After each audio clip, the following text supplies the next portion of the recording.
Welcome back. Don Beauty's here at the Let's Play Hockey Expo at the state tournament. I'm Alexis Pierce and Jesse Pierce still on a break.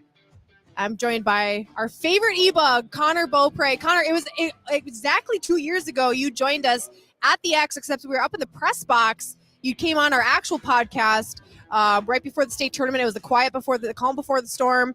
We were up in the press box there watching everything unfold before us, and now here we are 2 years later. We're just going to ignore everything that happened in between, and we're just going to be excited that we're here today. You've been here at the Expo. We saw you yesterday. Glad to have you on now. How have you been enjoying the Expo? Good. It's always fun to be down here. You see so many people. The hockey community is so small that you can't not run into people. Like if you think you're going to come down here and not have to say hi or talk to people, you're in trouble. So I know. We'll step away from the booth for a minute thinking oh, we'll be right back. And then we stop by 10 people who are like, oh, hey, how's it going? Oh, I haven't seen you in a while. Oh, what are you up to? Oh, what are you here for? Exactly. But it's a lot of fun to be around all these people. And last year it was virtual, so nice to be back in person. The state high school hockey tournament, one of the best times of year if you're a Minnesotan. Sure. What are your thoughts on the state tournament? What are your thoughts on the results this year? We've got one final game coming up tonight. Who were you rooting for heading into the tournament? Are they still in it now? No, I feel like you're just setting me up. I'm not. I don't know. Oh, that's right. Yeah, boo. I forgot about that. I forgot about that. Cue the boo. Pick a different team. Yeah, exactly. Pick it. Who else? Who, not your team. Somebody else. You're like, you know what? I hope they do well. Who are you rooting for? So, I don't know. Does it count? I'm friends with Matt Funk, who coaches Cretin. Okay. Big fan. Yep. We've been coaching against him when he was at SPA and we were at Minnehaha all through the years. But I think in single, I want to see Warroad win. I really like their goalie. So I think he reads the play well. He's fast, moves well down low. He reminds me of Vasilevsky a little bit. Sure. He's got a little bit of size too. So I would have liked to see them go and take down Hermantown. Okay. Didn't happen today. And what about tonight? We got Andover and Maple Grove. It's funny. I've seen a lot of people this weekend stop by. We've been asking people who you cheering for or whatever. And yesterday, a lot of people were saying they wanted the Crimson to win. Do you have I'm kind of rooting for Andover just because they took down Hill. No offense, Hill, but it's nice to see a new team get in there. Who you think is going to come out on top tonight? I haven't watched a ton of Andover this year. I have seen Maple Grove a few times. Okay. I think what they did really well is they just play a physical style game. Mm-hmm. And I think in high school hockey, especially in the state tournament where bounces go crazy, there's nerves everywhere, that part of the game you can control. Sure. And I think that's going to push Maple Grove. I think I can see them win it. I mean, goaltending, again, is a big matchup, but I think Maple Grove's goalies played really well, especially going up against the Brimsic finalists. So. Yeah. And, we talked about on the title for this, our favorite EBUG. For those who don't know, Connor is the EBUG for the Minnesota Wild. And it's funny because when we had you on 2 years ago, that was right after the David Aries debacle in Toronto against Carolina and all of that. So it was really good timing that we had you on at that point because everybody loved EBUGs. They're like, holy cow, this is the coolest thing ever. And for those who also don't know, which if you don't know, turn this off now because you're not a hashtag real fan. His dad, Don Beaupre, played for the North Stars. Who is your favorite Minnesota Wild goaltender of all time? Oh, not it's easy. Not dating back to the North Stars. I think I know this answer it's too. Easy. Go for it. I tweeted at him actually yesterday. I didn't see this. After he chirped Parrish, Nick Backstrom. That's my favorite too. Oh my God. For okay, sure. hashtag twins. Loved him. So why did you love him? Because I think my answer is kind of silly. So I want to hear your answer.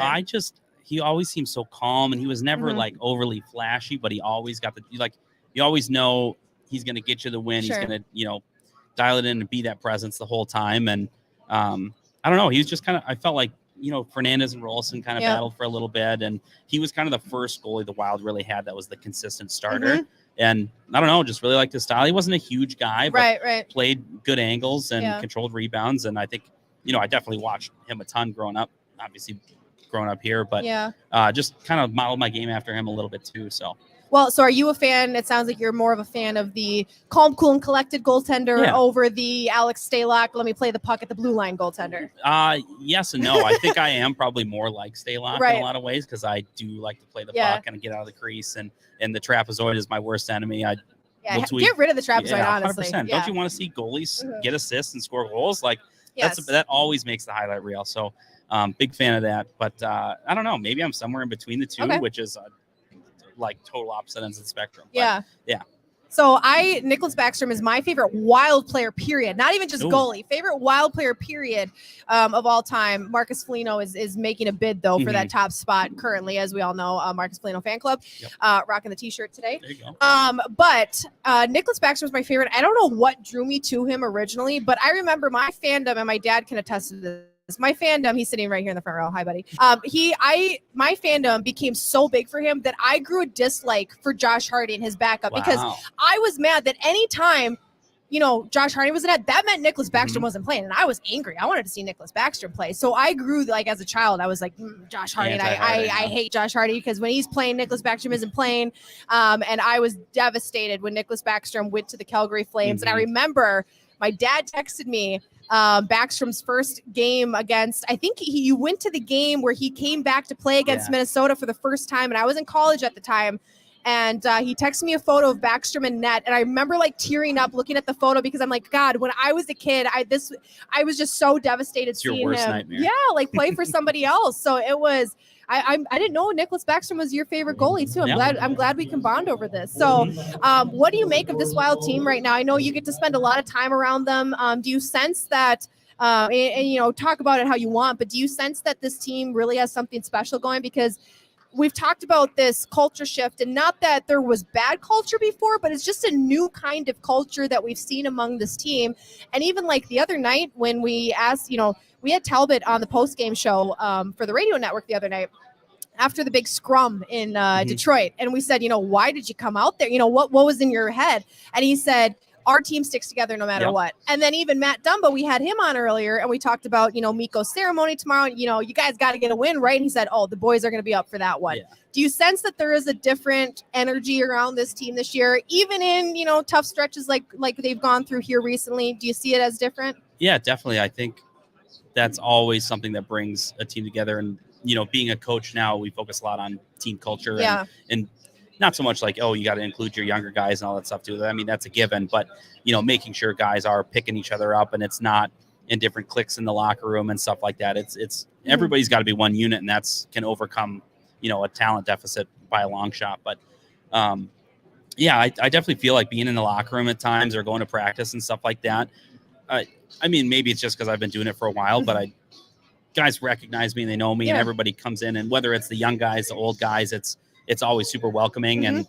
And maybe it's just something about you put on the same jersey and you go out there and you play together, or, you could be in a game you're trying to win together or something like that. But it always, your brother's out on the ice, and that's kind of how it goes, which is, it's cool. I mean, I feel definitely when I'm out there now that you're just in it. You're right. It's not just okay, here's this guy, let's see how he does. Okay, we see him every once in a while, sure. But now it's just all right, we're going to practice. Yeah. That's what it is, which is super cool. I'm super thankful to be able to do it. So. Well, and tell people who are listening, which, again, if you haven't listened to our episode with Connor, this was exactly 2 years ago to this weekend that we had him on. So if you want a full interview with him, go check out that episode. But tell people, for those who haven't seen that episode yet or don't know what the EBUGs do, explain what your job is like, because it is a very unique thing about hockey. It's a very unique position to be involved in. And I don't think everybody fully understands what the EBUG does. So tell people watching at home what your job is like. So basically, I show up to every Minnesota Wild home game. I'm hired technically by the Wild, but basically work for the league kind of. So if a goalie gets hurt in a game, there's one backup goalie. Yeah. Usually every team brings their backup with them. And if that guy gets hurt, somebody's got to go in the net and play and finish the game. So that's my job. And it could be for either team during the game. So we played the Wild, I think 2018 or something like that. The Wild played Calgary. Dubnyk was in that. He got hurt in the middle of the second period, and he ended up finishing the period, but ended up coming out of the game. So I went down and went to go put my gear on and had all my stuff on, was pretty much ready to go in case Stalock got hurt in that game. But basically I couldn't, put a jersey on and sign my deal and get on the bench, because if Calgary's goalies got hurt, somebody needed to go play for them, and that was my job too. So it's kind of a goofy situation where you could play for either team and you show up doing that, but I don't know. It's just part of the game. I mean, it's unlike any other sport where you can't just put, in soccer, you could put a midfielder in net and they could figure it out and, do a decent job, or a catcher, or pitcher. I mean, we've seen it with the Twins. They got guys who aren't pitchers pitching, and it's not great, but they can do it and make the game move finish along. The game, but, I mean, I think there have been times, I remember in the OHL, it happened once, like 7 or 8 years ago, they had to put a forward in net, and they were winning the game like 5-1, and they ended up losing like 15-5. Yeah. And it's like the other team feels bad, but you got to win the game. I mean, it's your job. So yeah, it's just unlike any other sport, just being able to skate with the gear and all that stuff and be in there. But I don't know. I think Moose has done a pretty good job. He's blocked a few shots and had some sequences where it's like, oh, maybe he could take my job doing it. So you never know. Well, it's funny. You talk about the goalie position and how it's a unique position in sports, whereas other sports, you could slot into other areas and probably figure it out enough to get through a game. We've had a couple people on this weekend talking about goalies specifically. One was Steve Carroll, who has a goalie school. We chatted with him about goaltending skills and how you teach that. And then we had somebody on today by the name of Corey Brenner, who created something for goalie sticks to help you grip the stick better and kind of work with that so it's easier to manage your stick. So I want to ask you, what have you found as someone who's played goalie your whole life to be one of the trickier things to learn about goaltending? I know it's a very difficult position, so it's probably hard to pick just one, but what was the toughest thing for you to get into a rhythm with? I think one of the toughest things is skating with the equipment and what it takes for all the movement. For the record, that's what Steve Carroll said was the toughest thing to teach goalies was skating. I think it is definitely underrated. I mean, you always hear the story about, all right, we're going to put the kid who can't skate very well or is new to the game in net. Yeah. But if you can't move in there, you're not going to stop anything. And if you go down to make a save, you're probably not going to be able to get back up either. Right. So that's usually one of the toughest things. I think that can really set goalies apart. I mean, you look at Vasilevsky and guys in Shesterkin in New York, like those are guys who are great skaters and read the play well and use their feet to make saves. And I think, I was talking to Jesse in the press box earlier this week. I think it was a Tuesday night game. And we were talking about Talbot. And I go, when Talbot's playing great, his feet are getting him to where he needs to be. And he just makes all the saves with his chest. It's like he's rarely, unless it's a really good scoring chance, is he really reaching or trying to make glove saves. It's everything hits him in the chest and he holds on to it. And that's when he's playing his best hockey, is when he's controlling those rebounds. So. Well, and you brought up a really good point on Twitter just this week. And people have been tough on the Minnesota Wild goaltenders recently, and some days for good reason, right? But there's been a lot of times that I've seen people having these discussions on Twitter of, can you blame the goalie here? Do you blame the defense? Is it just a really good goal? There's goal scorers goals that you can't do much about, right? And you brought up a really good point about a play that Talbot made that everybody said he overcommitted on. And you said, no, actually, this is what you're supposed to do in this situation. Is there certain instances, can you maybe explain some of those moments where to a fan it looks like a mistake, but actually you're taught to do that as a goalie? Yeah, I think that was a really good example of, coaching goalies now, it's a lot of, let me just give you tools to put in your toolbox to use during games. And then you have to make the safe selection and go, okay, I'm going to choose to 2-pad stack here instead of just slide over with 1 pad and try and make a glove save. It's always changing and there's always new techniques, that are working for people. That scenario was a good example of, instead of, everybody hates the reverse VH or when you put one leg down on the post and then you get sniped over your shoulder or off your head and in. That's an option in that scenario where the guy's coming from a sharp angle. But what now goalies are starting to do is overlap the angle of the post where it looks like, okay, why is he off the angle? But in reality, that angle to the net is a lot smaller and you can play the puck square on without having to make a weird save up against the post or give up the short side corner. And you can just make a normal save because your foot is overlapping and you can just go down. And you're assuming that's where they're going to shoot, right? Exactly. Yep. So it's just one of those scenarios where he came in with speed, and I think Talbot sees Foligno on the back check. And usually what I think on 2-on-1s is the D or whoever it is supposed to take that cross-ice pass. So Talbot's probably assuming, okay, I know Foligno is going to get the stick if he tries to cut to the middle or get a lift or slow him down just a little bit. But he ended up coming in, and Foligno was kind of looking at the pass too and kind of managing that. And he's not a defenseman too, so he's not used to seeing those scenarios all the time. And guy made a good move and cut across and just beat him up high too. So safe selection. If he goes in the reverse VH, does he just shoot short side high and beat him? Does he still beat him across the far post because he's got the momentum in a clear lane? It's so different every time. And it's just having those tools to, make those decisions. And the best goalies, usually make the decisions correct most of the time. And I think Cam does a lot of the time. And he is a very poised, uses edges, getting in position. And it's not so crazy all the time. Like some goalies like Merzlikins for Columbus is all over the place. I love him. He's one of my favorite goalies too, but he's all over the place and it bites him sometimes. So. Sure. Yeah.